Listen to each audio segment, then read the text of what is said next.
Muy buenas noches, muy buenas tardes. Mi nombre es Agustín Rivarola. Y estoy muy agradecido al Centro de Espiritualidad por participar de este curso de formación en el acompañamiento de los ejercicios.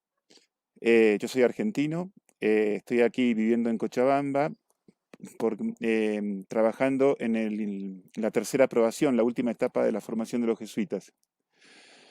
El, Vamos a tomar ahora em, vamos a recibir ahora esta grabación, discúlpenme por no estar presencialmente, por una cuestión de superposición de horarios. Vamos a escuchar la grabación en su totalidad y después nos vamos a dedicar unos minutos a descansar y luego sí, en la segunda parte de todo el tiempo, de todo el curso, ahí estoy con ustedes.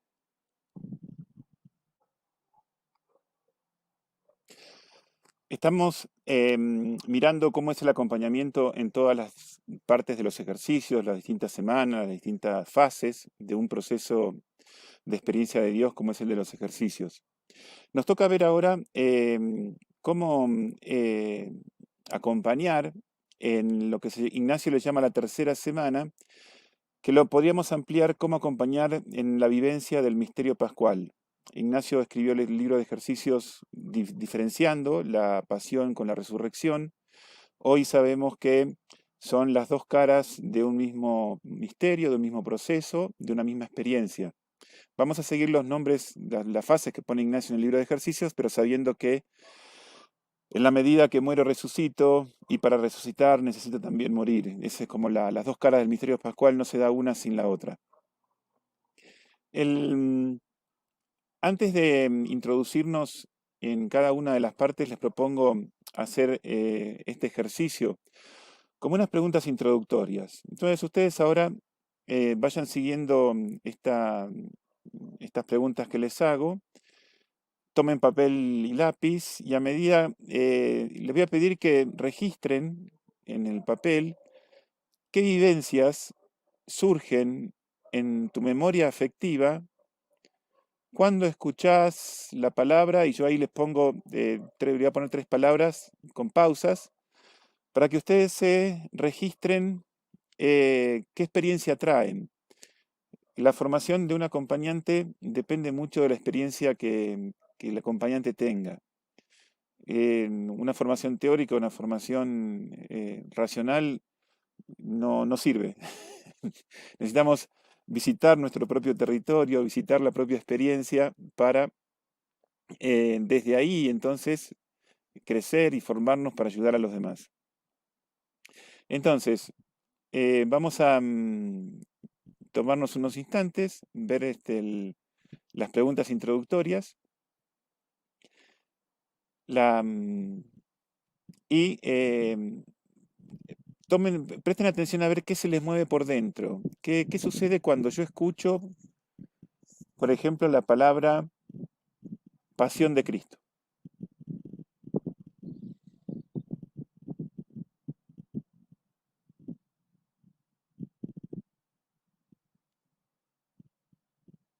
Y escribo todo lo que me resuena esta palabra, lo que venga.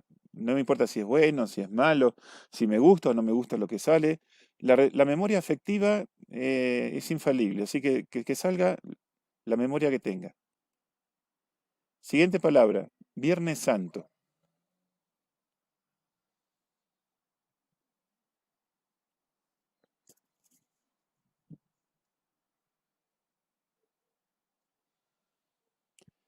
Escribo, registro.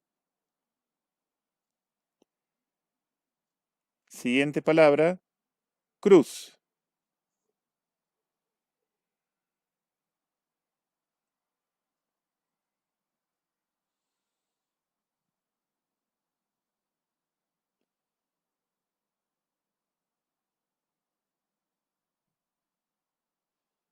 Bien, este registro de las palabras lo guardamos, lo dejamos tal cual como está.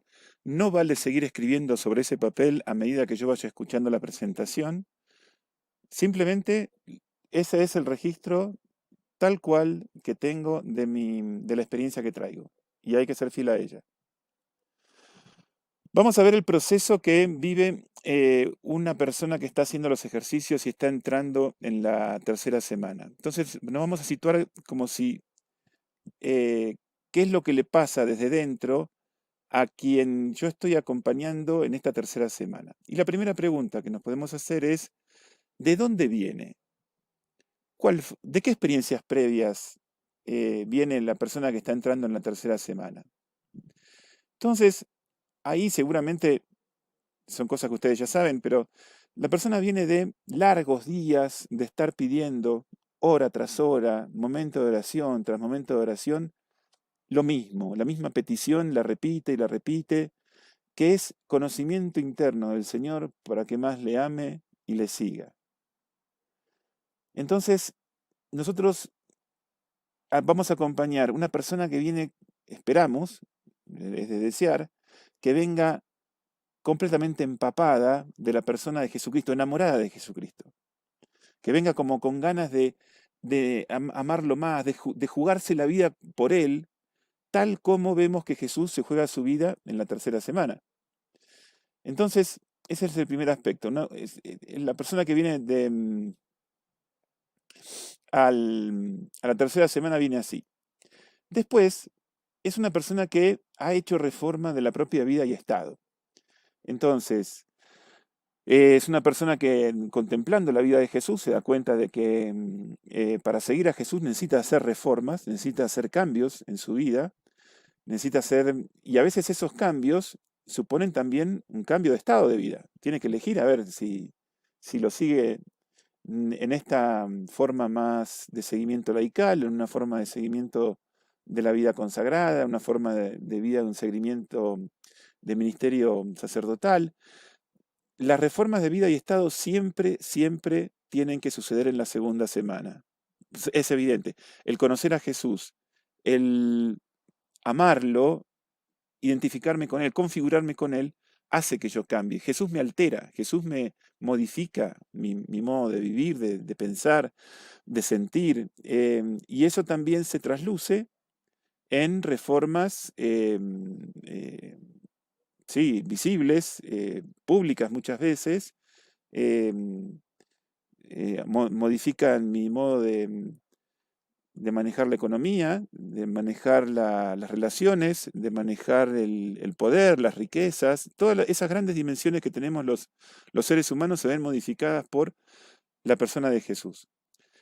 Si alguien no ha hecho, si nosotros recibimos a alguien que quiere entrar en tercera semana sin una reforma de vida y estado así más sustentosa, eh, o sea, digna de vivirse, y hay que seguirle dando cosas porque algo está trabado, o hay que sondear bien, interrogarlo, dice Ignacio, a ver si lo que hace realmente es lo que hace.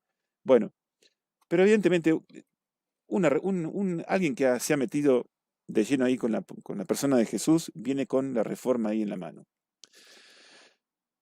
Esa reforma, para haberse hecho bien, tiene mucho, mucho gusto, mucho sabor a la tercera manera de humildad. Ustedes se acuerdan que para la, mm, eh, el momento de la elección hay una jornada ignaciana. Esa jornada ignaciana tiene tres grandes elementos que son la meditación de las dos banderas, la meditación de los tres binarios y la consideración de las tres maneras de humildad. Son como los tres ingredientes para examinar si mi libertad es lo suficientemente libre para seguir a Jesús y para seguirlo. ¿Qué es la tercera manera de humildad?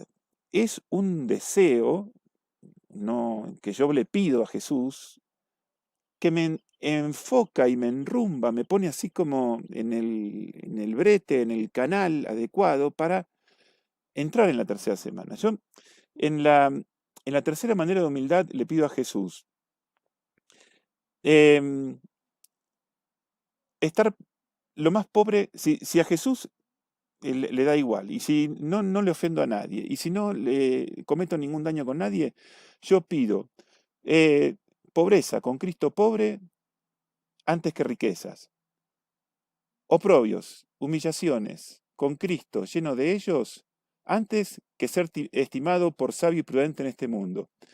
Y también le pido em, es que esas dos cosas se me puedan dar actualmente, o sea, como manera de seguir actualmente a Jesús.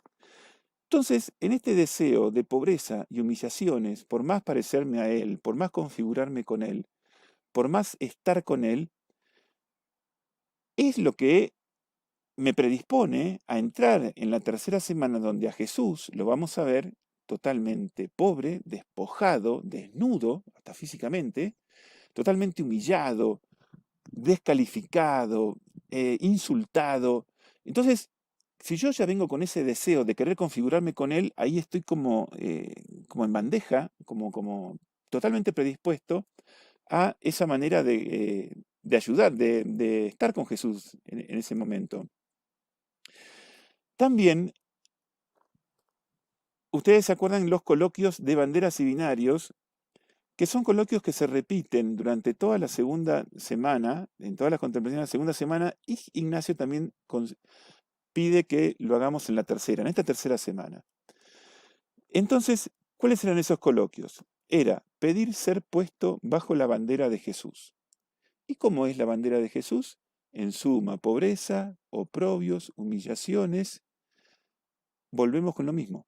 Lo mismo que nosotros habíamos pedido en la tercera manera de humildad, esto es el coloquio, la petición que vengo repitiendo durante toda la mitad de la segunda semana y que voy a seguir repitiendo por consejo de Ignacio en la tercera.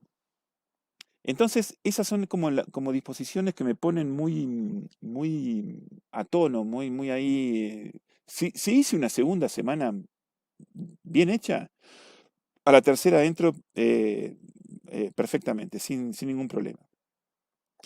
Acá nosotros tenemos una figura que es la ven a la derecha de la pantalla, es la figura de Ignacio en una visión que él tiene que se llama la visión de la estorta.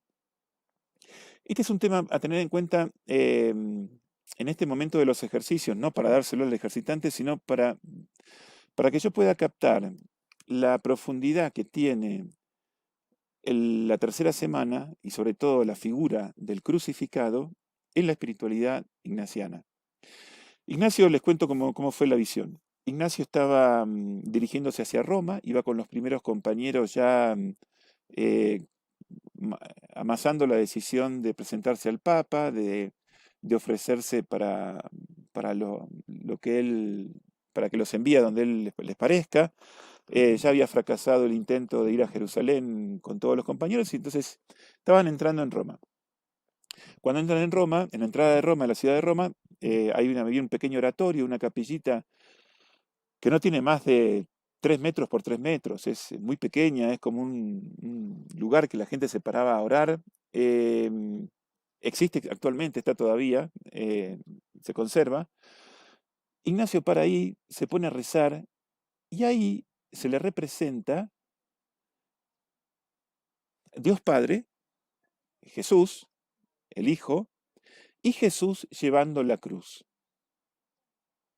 Y Dios Padre, entonces Ignacio escucha que Dios Padre le dice a Jesús, quiero que tomes a Ignacio, como tu servidor, le dice Dios Padre.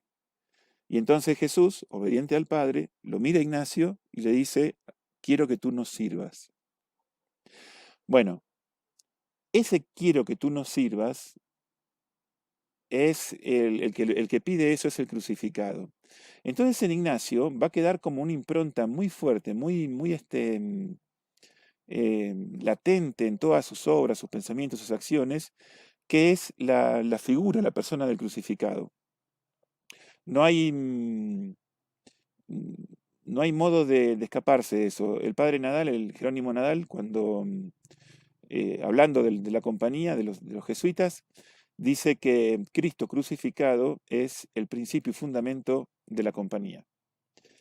Entonces, cuando uno entra en tercera semana, estamos entrando como en el corazón, el meollo de algo muy profundo de Ignacio.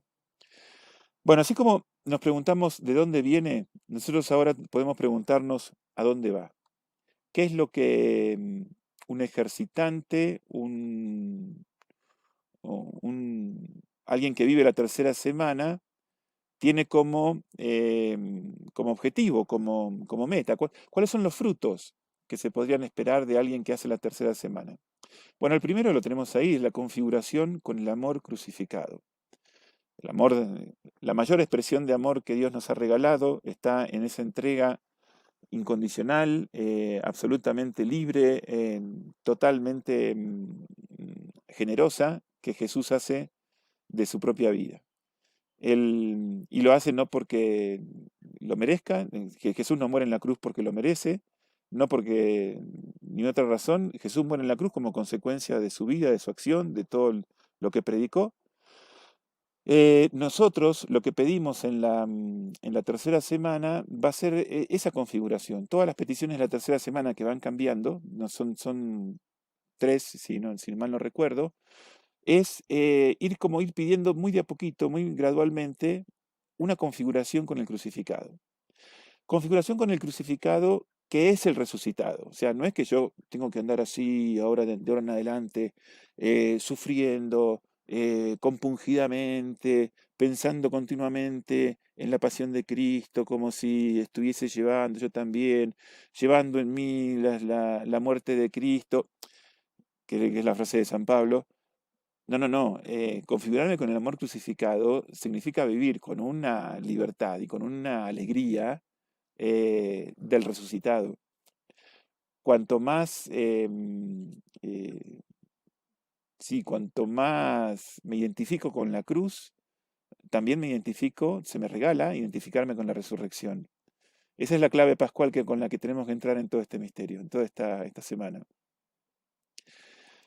Siguiente fruto, objetivo, que se puede alcanzar en esta tercera semana es la confirmación de mi reforma de vida.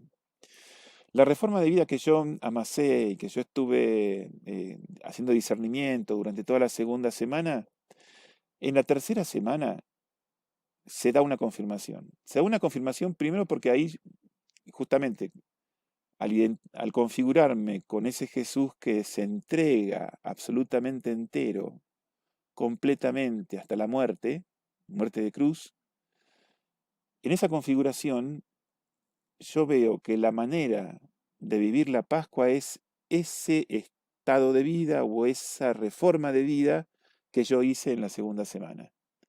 O sea que a mí la cruz, la Pascua, me viene como a decir, aquí es, de esta forma, de esta manera quiero que vivas, de esta manera quiero que entregues tu vida.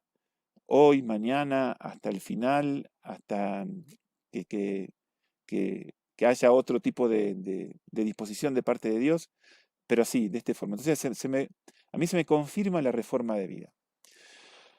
El, y el siguiente objetivo, el siguiente fruto de la tercera semana va de la mano de un conjunto de reglas de discernimiento que se llaman las reglas para ordenarse en el comer, que son consejos de Ignacio para transformar mi mundo sensible, mi mundo apeticional, le dicen los entendidos, mi mundo de los gustos estos espontáneos, viscerales, instintivos que todos tenemos. Que muchos de esos gustos están tomados por comportamientos, por patrones de conducta que automáticamente me desvían de Jesús, me desvían de su reino, me, me- me ponen como en desórdenes a veces profundos, a veces grandes. Pero es el mundo de los mundos y de los apetitos que yo tengo que aprender a bautizarlos, a dejar que la figura de Jesús, a dejar que la presencia de Jesús, que Jesús me enamore hasta la médula, de tal manera que todos mis gustos, toda mi sensibilidad, todo el más pequeño de mis deseos viscerales eh, estén con Él, sean con Él y vayan detrás de Él.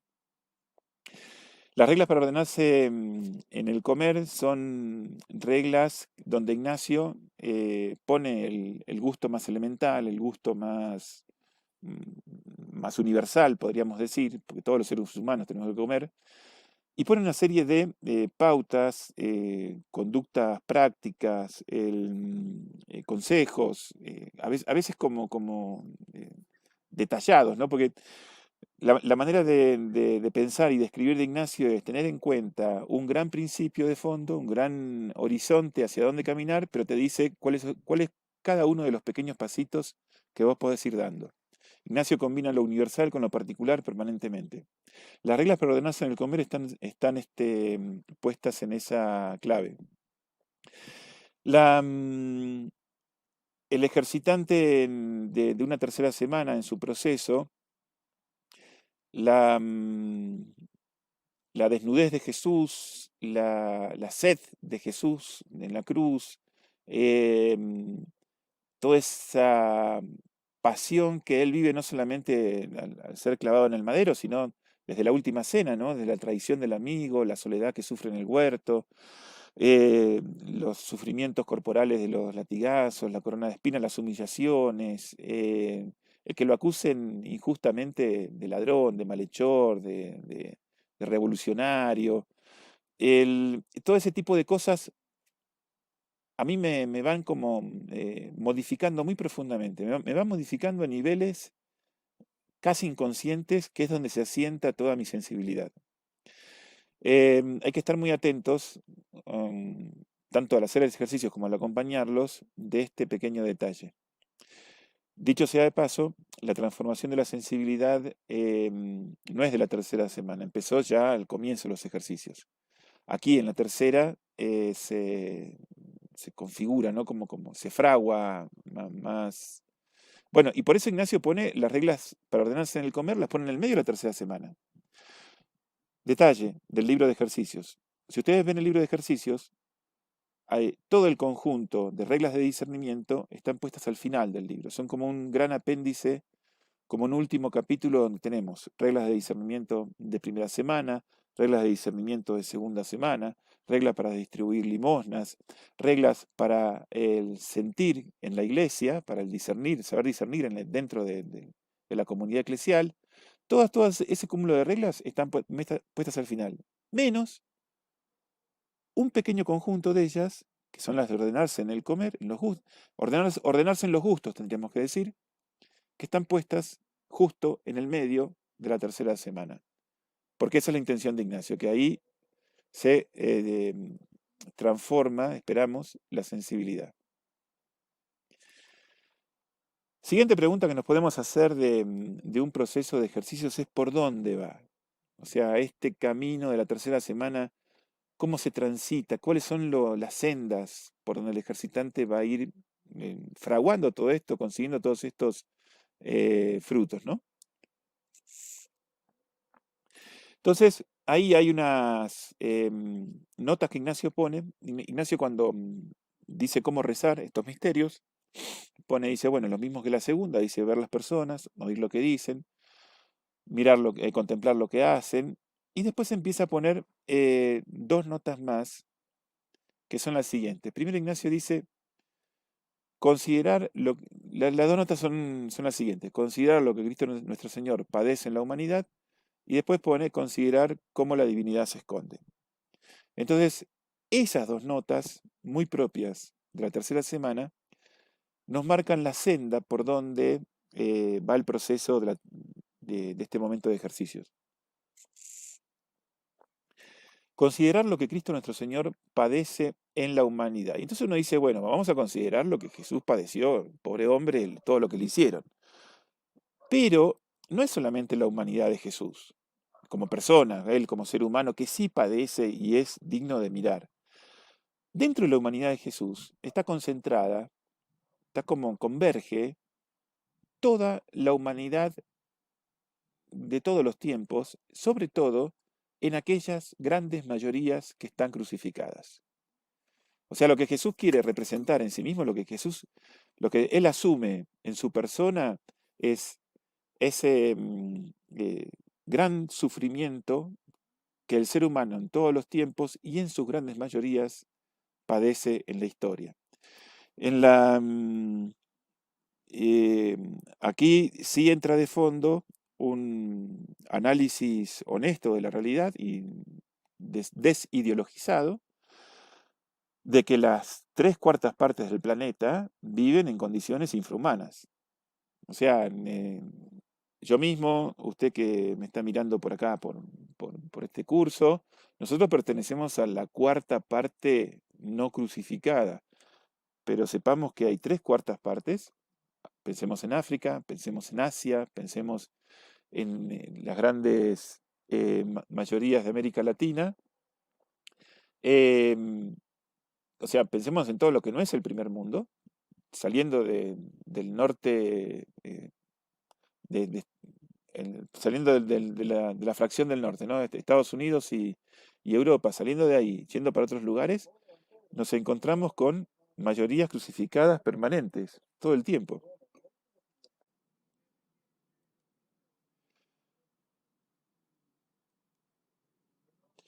Después las grandes heridas personales y la propia cruz. Ahí sí toca nuestra historia, todos nosotros tenemos momentos de sufrimiento, momentos que hemos sufrido injusticia, soledad, traiciones.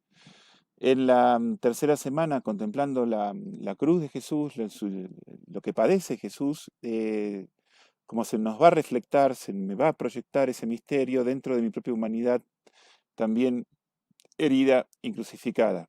Eso es totalmente normal y natural que salga en una tercera semana y es bueno que salga, porque entonces ahí se produce la redención de mi propio sufrimiento, ¿no? Y desde que el Papa Francisco sacó la encíclica sobre el cuidado de la Madre Tierra, nosotros también podemos incluir aquí, de hecho hay varios párrafos de la encíclica que lo mencionan, el sufrimiento que nosotros estamos ocasionando, cómo estamos crucificando al planeta.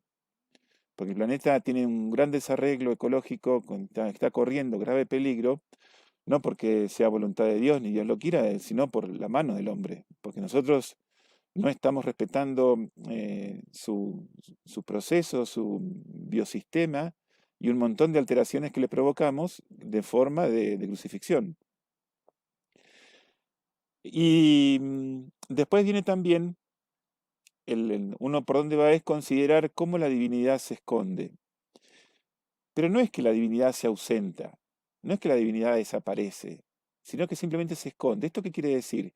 Que Dios está presente dentro del misterio del dolor y del sufrimiento. Entonces, ahí dentro de las contemplaciones de la pasión, de los misterios de la cruz, nosotros empezamos a encontrar en el máximo de degradación humana a la que fue sometida Jesús y que se refleja en las propias degradaciones, el, la persona, la presencia de la divinidad. La divinidad nunca se va, siempre está, y sobre todo en los momentos del dolor, aunque parezca mentira, ahí sí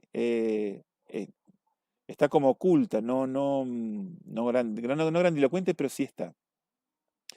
Hay otro pequeño detalle de por dónde va el ejercitante, que son unido a la reforma de vida, que habíamos dicho antes, que son las pequeñas muertes que suponen mi reforma de vida.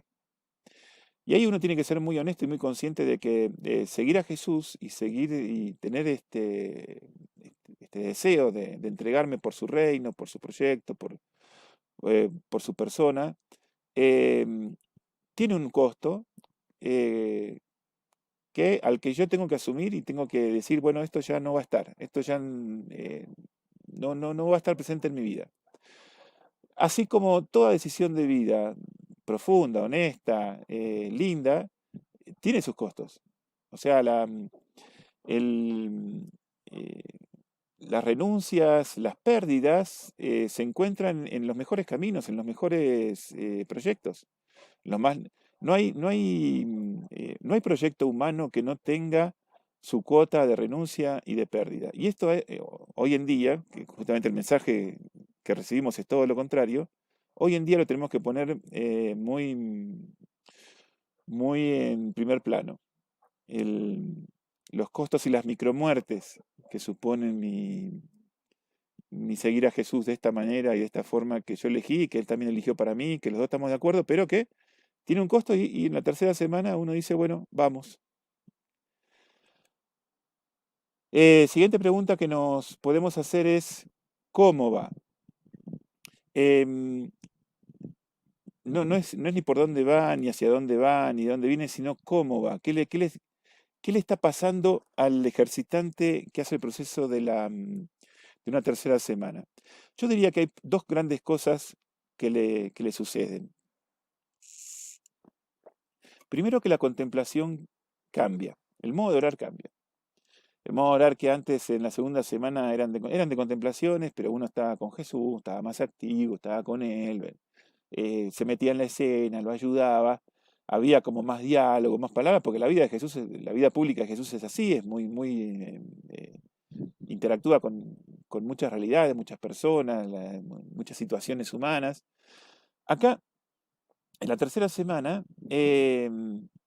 la contemplación va tomando el ritmo de lo que le pasa a Jesús, que Jesús está cada vez más aprisionado, más detenido, más impotente, habla menos.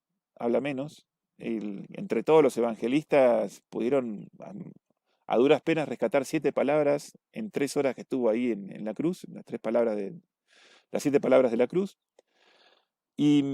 Pero entonces toda mi oración, al contemplar, al estar con Jesús de esa manera, yo también voy a estar el- eh, teniendo esos mismos sentimientos. Y es lógico, y está bien, no pasa nada. O sea, quien acompaña a alguien que hace el proceso de tercera semana, si está desolado, si está angustiado, si se está desarmando, si llora, no hay problema.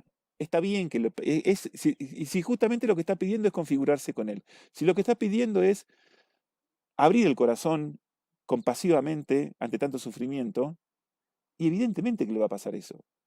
Entonces, aquí hay que tener en cuenta una de las reglas de primera semana de ejercicios cuando describía la consolación, que dice que la consolación puede ser motivada por varias cosas, por varias realidades, y entre las cuales dice,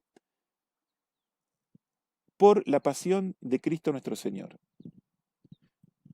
Y es consolación llorar, lanzar lágrimas motivas, dice San Ignacio. Cuando, cuando, cuando en la consolación lloro, o por el dolor de mis pecados, o por la pasión de Cristo nuestro Señor. Contemplando la pasión puede haber llanto, puede haber sufrimiento, puede haber grandes momentos de purificación, y eso es consolación. O sea, la consolación no es solamente alegría, gozo, felicidad, paz, todo. No, no, no, no. La consolación de la cruz eh, se da con el lenguaje del sufrimiento, se da dentro del lenguaje propio de la pasión. Lo mismo con la desolación.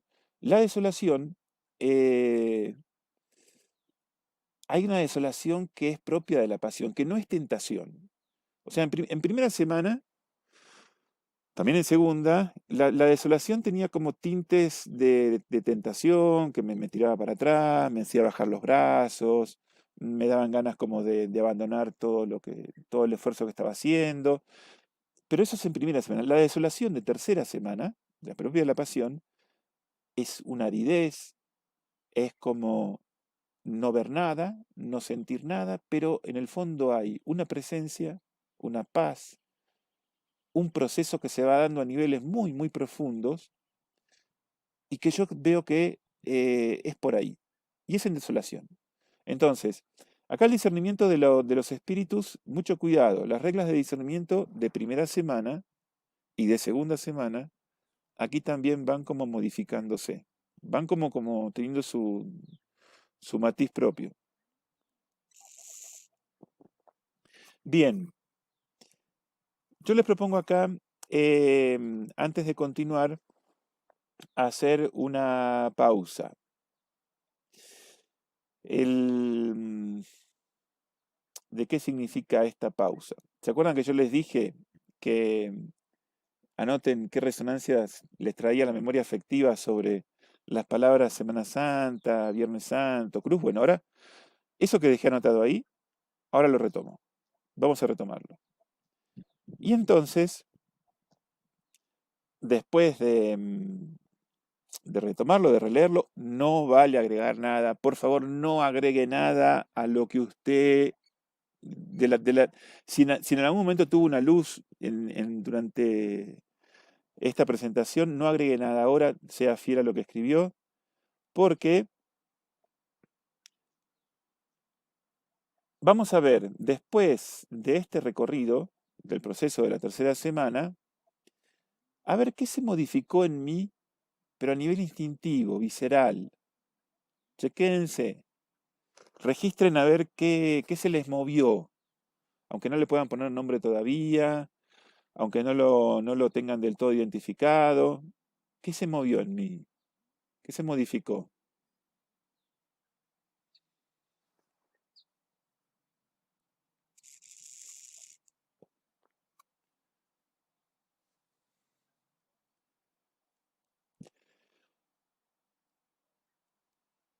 Y ahora sí,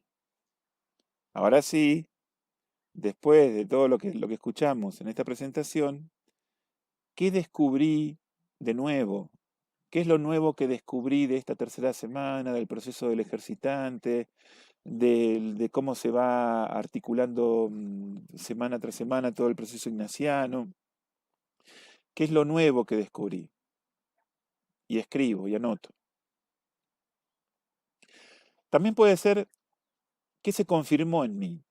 Es decir, cosas que ya sabía, que ya las conocía, pero ahora como que cobraron más luz, se acentuaron, se confirman, algo como que tenía más, sí, pero ahora tomó más fuerza, se asentó.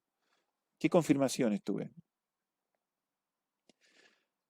Y después, algo muy interesante, ¿cuáles son las nuevas preguntas que me despierta esta presentación? Quizás no tuve descubrimientos, quizás no tuve confirmaciones, pero me dejaron, me nacieron un montón de preguntas sobre lo que es la pasión de Jesús, sobre el proceso, sobre lo que se va viviendo en los ejercicios. Entonces, ¿qué nuevas preguntas son las que me aparecieron? Tomen nota de cada uno de estos tres aspectos: los descubrimientos, las confirmaciones, las nuevas preguntas.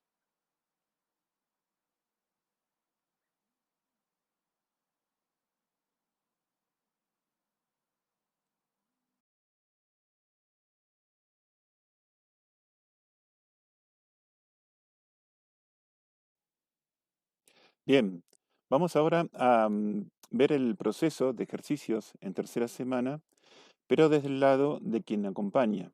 O sea, cosas a tener en cuenta, tener presentes en el momento de acompañar a quien está viviendo un proceso de tercera semana. Entonces,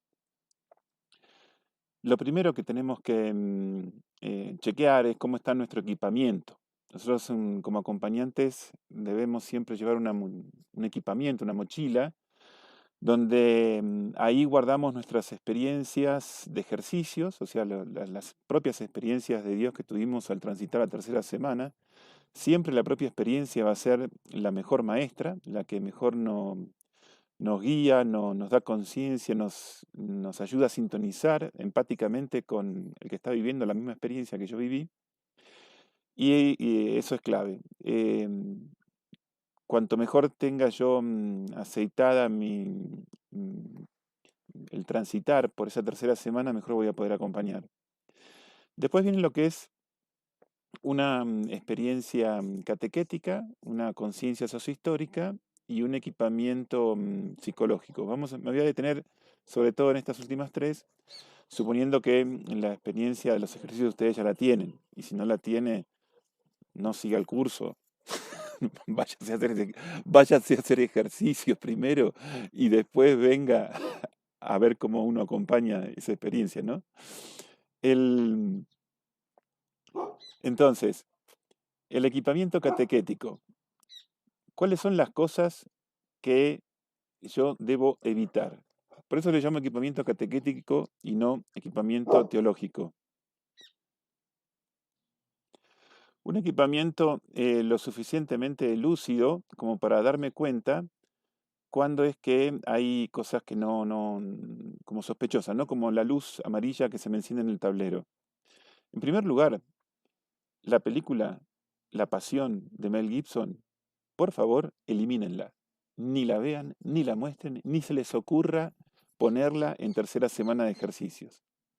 Esa es una película que desde el punto de vista cinematográfico es excelente. Yo me saco el sombrero frente a Mel Gibson como director, pero desde el punto de vista teológico es un horror.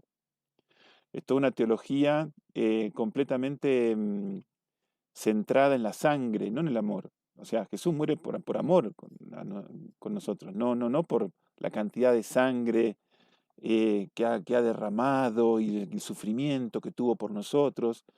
Esas son teologías que conducen a una vivencia de Dios con mucha carga de culpa, una vivencia muy negativa. Entonces, frases como Jesús muere por mis pecados, Dios entregó a su Hijo como rescate por nuestra salvación, que son frases que están en la Escritura, pero que sacadas de contexto me despistan en esa orientación, me despistan mal, me ponen como decir Jesús murió por mis pecados. Entonces, qué mala gente que soy yo, que al menor pecado que yo hago, provoqué la muerte de Cristo.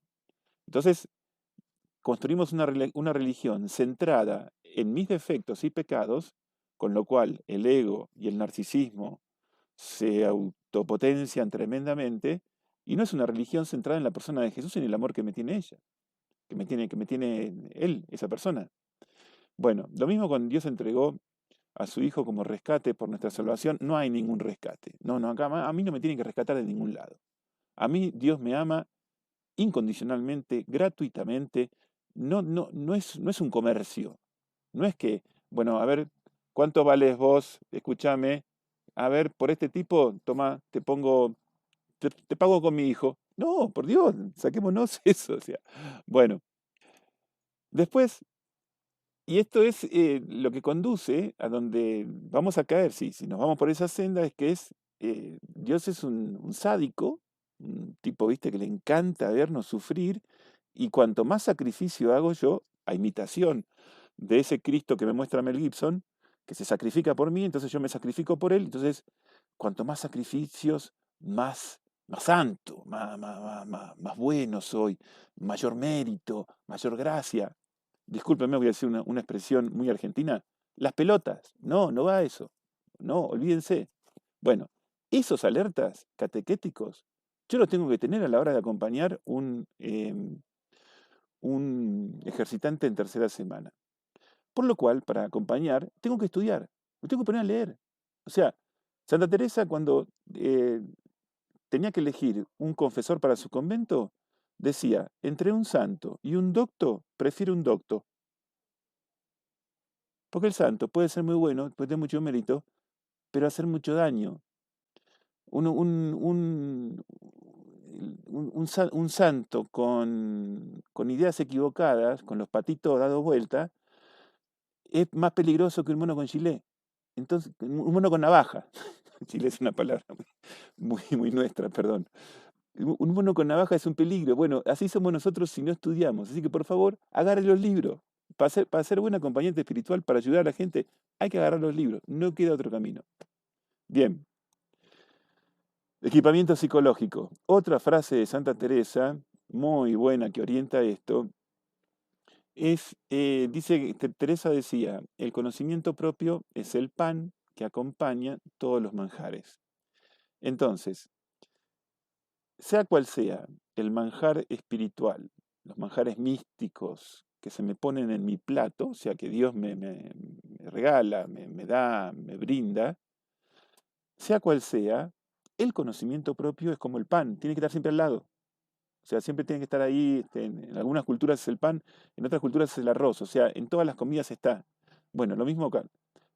todo camino de crecimiento en Jesús, como discípulo o discípula, tiene que estar acompañado con el conocimiento propio. Si no, también eh,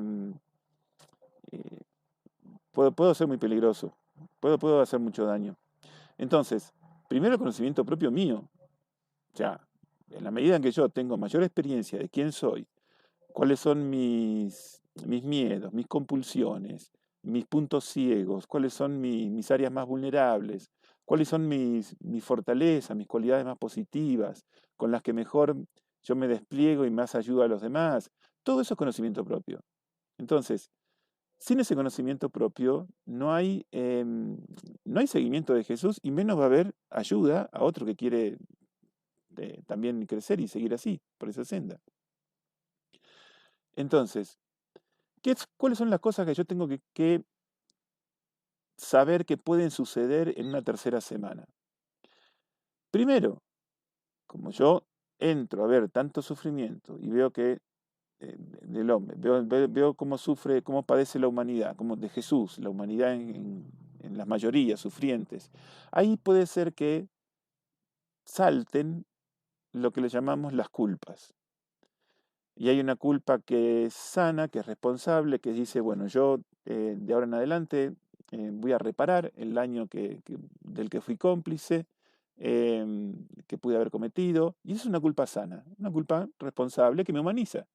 Ahora, hay otra culpa que es muy peligrosa, que es, algunos le dicen la culpa malsana o la culpa neurótica, con la cual nos encerramos en nosotros mismos, nos empezamos a infligir una serie de castigos, de autocastigos, que me destruyen a mí y no hacen nada bien a los demás. Bueno, eso puede pasar en un ejercitante que está frente a ese mundo de la, de la tercera semana.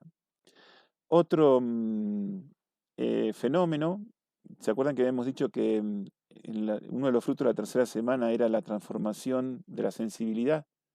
La transformación del mundo sensible que tiene mucha conexión con todo lo instintivo.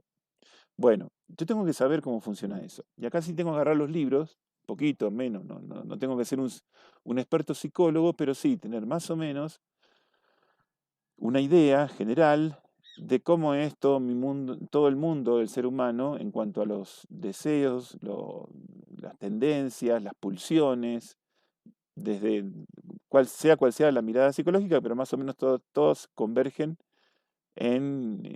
con distintos nombres en el mismo mundo. Y por último, em, como en la tercera semana también se tocan y aparecen las muertes, la muerte que haya, una muerte cercana que me haya pasado a mí. Al contemplar la muerte de Jesús, tocan lo que es el mundo de mis muertes, muerte cercana, muerte de un familiar, o aquellas pequeñas micromuertes que yo tengo que asumir como parte del seguimiento, como parte de mi reforma de vida, como parte de mi elección. Entonces, un mínimo de conocimiento de lo que es un proceso de duelo tengo que tener. Procesos de duelo no es que todo tiene que hacerse ya inmediatamente, no, llevan sus tiempos, tienen sus fases, hay distintos pasos por los que uno va caminando para hacer el duelo, y es bueno conocerlos y saberlos. Vamos entonces ahora a la conciencia sociohistórica. Esto es un gran tema, no hay suficiente espacio ni tiempo, ni es el momento como para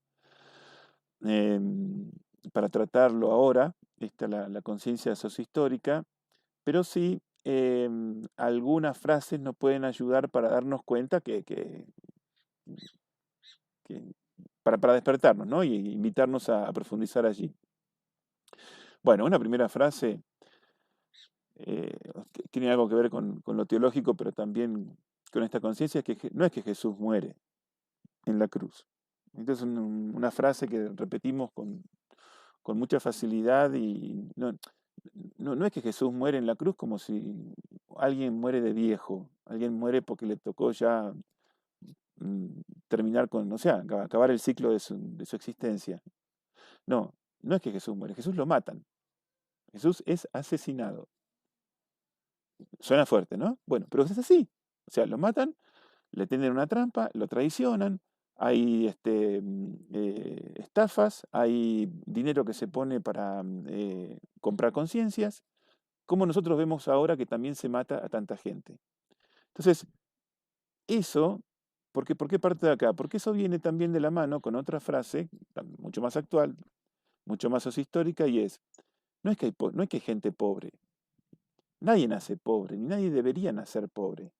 Hay gente, generaciones tras generaciones, que han sido empobrecidas, que han sido sometidas a sistemas económicos, políticos, sociales también, que los fueron confinando en una situación de pobreza. Ahora, eso no es que no es que Dios quiere así, no es que Dios quiere que alguien nazca pobre, ni que nazca marginado, ni que nazca con, lo, con menos de lo que su dignidad merece para poder vivir con todo lo que merece un ser humano. No, no, hay gente que, el que haya gente pobre es consecuencia de un montón de eh, decisiones humanas, que es lo que el Papa, lo que la doctrina social de la Iglesia ha dicho ya desde hace mucho, pecado social, estructuras de pecado. Eso, bueno, ese tipo de conciencia histórico también tengo que aprender. Hay que leer las encíclicas sociales. Para dar ejercicios, para acompañar en la vida espiritual, hay que leer las encíclicas sociales. Siguiente frase, referidos a los castigos de la naturaleza, ¿no? Uno dice, los castigos de la naturaleza, esta tormenta, esta inundación, cómo afectó a esta población, qué bárbaro. Bueno, mire, muchos de los castigos de la naturaleza, no le echemos la culpa a la naturaleza. Es que la naturaleza la estamos castigando de tal manera que producimos desórdenes en ella. Y acá hay que leer la encíclica del Papa sobre la ecología, sobre el cuidado de la madre tierra. Otra frase, también es un poco fuertecita la frase, bueno, uno dice, bueno, mira estas personas que se dedican a la prostitución y qué sé yo, y qué horror. Y las miramos con un lente de lo moral, de su mala de ética, qué sé yo. Bueno, no es que hay prostitutas, hay víctimas de la trata de personas y la explotación pornográfica. O sea, esas personas que están en la calle em, con el oficio de la prostitución, ahí detrás hay todo un pecado social también. No es solo la decisión de esa persona. Hay todo un entramado, le sacan los documentos, las obligan, las amenazan, amenazan a su familia para que estén trabajando así. Eso es la trata de personas. Es gente que está lejos de su tierra, lejos de su familia. Bueno, y les dejo una última pregunta, más actual, tiene que ver con la conciencia sociohistórica, pero que está muy de moda, estamos diciendo, hay víctimas de una pandemia, la del COVID-19. Ahora, ¿las víctimas son de la pandemia o son de un sistema sanitario abandonado por décadas, descuidado por generaciones de gobiernos, ¿no? Eso pasa en todos lados, pasa acá en Bolivia, pasa en Argentina, pasa en Perú, pasa en Ecuador, en todos lados. O sea, de lo que nosotros estamos sufriendo, ¿qué es? Un virus de los tantos que aparecen así en la historia, o es que hace rato que tenemos descuidado lo mínimo para que una población, una sociedad esté sana. Bueno, ¿ven? O sea, son distintas miradas, son distintas maneras de mirar, la conciencia sociohistórica me lo da, y eso en el momento de la pasión, en el momento de la tercera semana, surge. Y tenemos que mirarlo así, con este crudo realismo evangélico. Bueno, vamos a ver ahora, como una especie de apéndice, el, el discernimiento propio de esta tercera semana, que ya les había adelantado antes. Las reglas para ordenarse en el comer, o mejor llamado, ordenarse en los justos, que es un poco el discernimiento de fondo, el proceso, tiene mucho que ver con el proceso de fondo de la tercera semana, y quien acompaña necesita bueno, ver un poco cómo pasa esto. Primero, la palabra orden en San Ignacio no es el orden que nosotros, no tiene el sentido que nosotros le damos ahora de que las cosas tienen que estar ordenadas, tengo que tener ordenado mi ropero, mi placard, tengo que tener ordenada las cosas en la casa, tengo que tener ordenados los libros en la biblioteca. No, no, no se trata de ese orden. La palabra orden en Ignacio está tomado del principio y fundamento, y es que el ser humano está ordenado hacia Dios, o sea, está como, mm, está ordenado hacia Dios, dirigido hacia Dios, y todas las cosas creadas están ordenadas para ayuda de esa persona, para que esa persona pueda ir a Dios. O sea, hay como una especie de jerarquía, un orden en Ignacio sería como una jerarquía de prioridades. O sea, lo primero de todo es Dios, después el hombre a su servicio de alabanza, y para que eso sea posible, todas las, todas las cosas creadas, las realidades, la cultura, la educación, los trabajos, las relaciones, los vínculos, todo tiene que ser como em, ordenado, y ahí uno tiene que usar el tanto cuanto, tiene que usar el ponerme indiferente, todo lo que dice el principio y fundamento, pero ordenado para que le ayuden al ser humano a encontrarse con Dios. Eso es, en definitiva, el orden de Ignacio. Entonces, ahí viene otro término que es muy frecuente en Ignacio, aparece en todos esos números de los ejercicios, en el 1, el 16, 21, una meditación entera que es del 149 al 157, después vuelve a aparecer en el 169, 172, que es la palabra afección desordenada. Y acá lo mismo, es una afección que se salió, se descolocó de ese orden que tiene el principio y fundamento. O sea, es una cosa, es como que el hombre, en vez de alabar y servir a Dios, alaba y sirve su prestigio, alaba y sirve el dinero. ¿El dinero es malo? No. ¿El prestigio es malo? No. Lo que pasa es que descolocado, desordenado de esa jerarquía, ahí sí entra como a producir una serie de desórdenes que pueden llegar a veces a destrucciones, a pecados graves. Vamos a ver algunos ejemplos. Entonces, un primer ejemplo que nosotros tenemos en el Evangelio es el episodio llamado del joven rico, que en algunos evangelistas no es joven, es nombre. Pero bueno, se quedó así como nombre de joven rico. Es una persona que dice que quiere ganar la vida eterna, quiere, va y le pregunta a Jesús qué tengo que hacer yo para ganar la vida eterna, para irme al cielo, para hacer la felicidad. En su intencionalidad dice que quiere la vida eterna, pero en el fondo a lo que su corazón está afectado, está como poseído, es a sus bienes. Eso lo dice el Evangelio, o sea, se marchó porque tenía muchos bienes. No pudo seguir lo que Jesús le proponía. Él decía que sí, que quería seguir lo que Jesús le proponía, y para eso le va a preguntar. Jesús le dice, y este hombre dice, se da cuenta que su corazón está inclinado, está afectado en otra dirección, desordenadamente, o sea, desviado de su principio y fundamento. Otro ejemplo es el que le pasaba mucho a San Ignacio en su época, que por el cual él puso mucho de estos ejercicios, esta palabra de afección desordenada, la meditación de los binarios, todo esto Ignacio lo pone porque lo veía en la gente de su época, y es que sobre todo los eclesiásticos, la gente dedicada a Dios, dedicada a la iglesia, dedicada a servir al pueblo de Dios con la palabra y los sacramentos, en el fondo lo que buscaban era arcas, llenar las arcas, sacar plata, hacer fortuna y después más o menos disimulaban. O sea, hacían algo por fuera bueno, para más o menos disimular, pero en el fondo, por dentro, su corazón estaba afectado y su primera intencionalidad era el dinero y los puestos. O sea, todo el mundo quería llegar a obispo porque ahí se vivía muy bien y se le pagaba muy bien.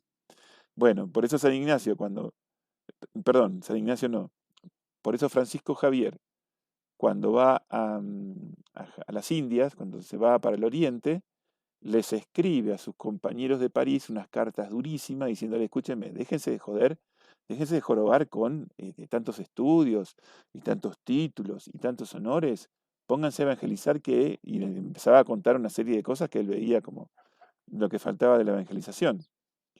Bueno, ese es como un ejemplo también de afección desordenada.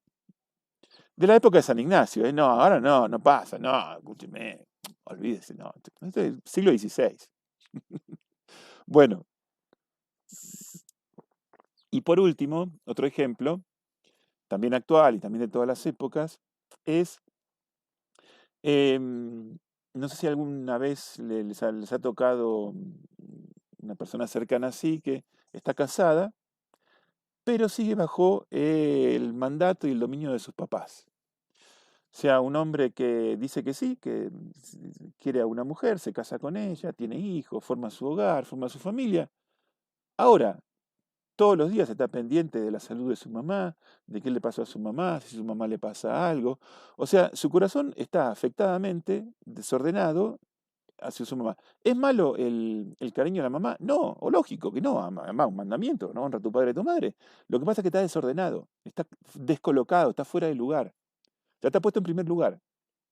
Está puesto en un lugar en el que no debiera. Cuando uno se casa, elige otra cosa, toma, toma otras prioridades y los padres ya quedan como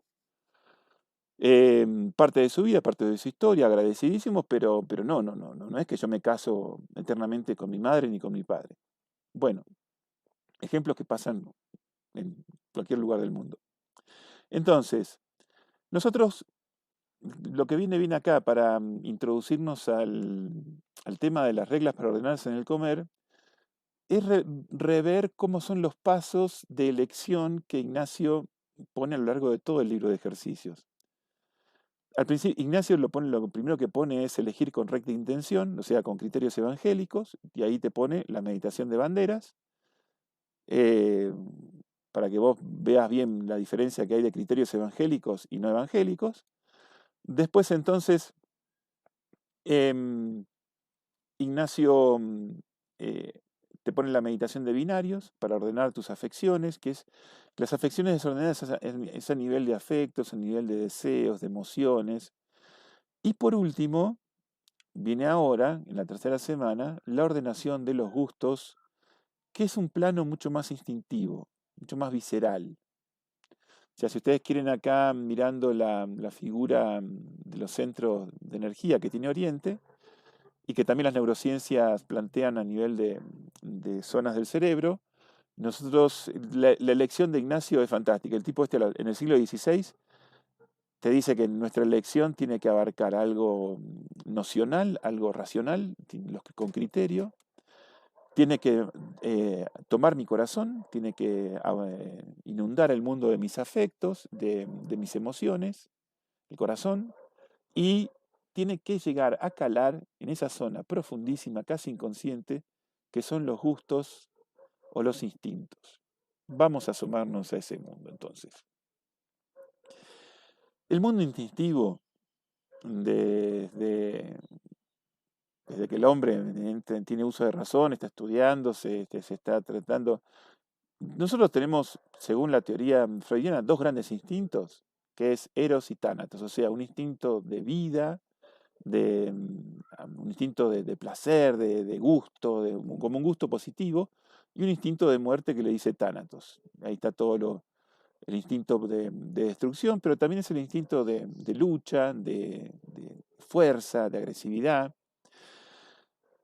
Es de otra forma, con la otra flecha, lo que se llama un instinto de supervivencia, o sea, a toda costa, uno cuando tiene hambre, siente que se va a morir de hambre, no le pidas que piense en otra cosa, pues su instinto, hasta que no esté asegurado ese instinto de supervivencia, no hay otra cosa, no hay otra prioridad. Y está bien que no haya. Y está el instinto de generatividad, el instinto que abarca desde las pulsiones sexuales, de la reproducción sexual más física, más biológica, pero también está todo lo que es el instinto por congregarse, por juntarse, vincularse, por crear afectos, relaciones, comunidades. Es instintivo, muy propio de nuestro mundo más profundamente humano. Entonces, el, el tema es que todos estos gustos, Ignacio pone el gusto del comer, el instinto del más básico, que es el de la comida, yo los necesito para existir. Ahora, yo no puedo dejar que existan así, por sus rieles, como sin como su propio, con autonomías, sino los necesito como aliados de mi elección. O sea, yo estoy eligiendo un seguimiento de Jesús, estoy eligiendo una vida que tiene unas exigencias y quiero que mis instintos sean mis aliados y que me ayuden a vivir con gusto esa elección que tengo. Porque es muy importante que yo el seguimiento de Jesús lo tenga hasta con gusto humano, lo tenga hasta con placer. O sea, que seguir a Jesús para mí tiene que ser un placer. Tengo que estar feliz de la vida. Y para eso, la persona de Jesús, la figura de Jesús, tiene que entrar a modificar y a alterar hasta mi mundo instintivo. Y eso solamente se hace con la fuerza del amor crucificado. Solo un amor crucificado tiene fuerza suficiente para operar una conversión instintiva. Y esto, por ejemplo, esto lo podemos ver no solo con el ejemplo de Jesús como amor crucificado por mí, sino también, eh, me viene el ejemplo de una mamá que tiene que estar junto a su hijo enfermo, de esas enfermedades largas que lo crucifican en el lecho de un hospital, y la mamá hace toda una serie de conversión de su mundo instintivo, de sus gustos, por amor a ese hijo que está crucificado. Bueno, en la tercera semana, contemplando la pasión, contemplando lo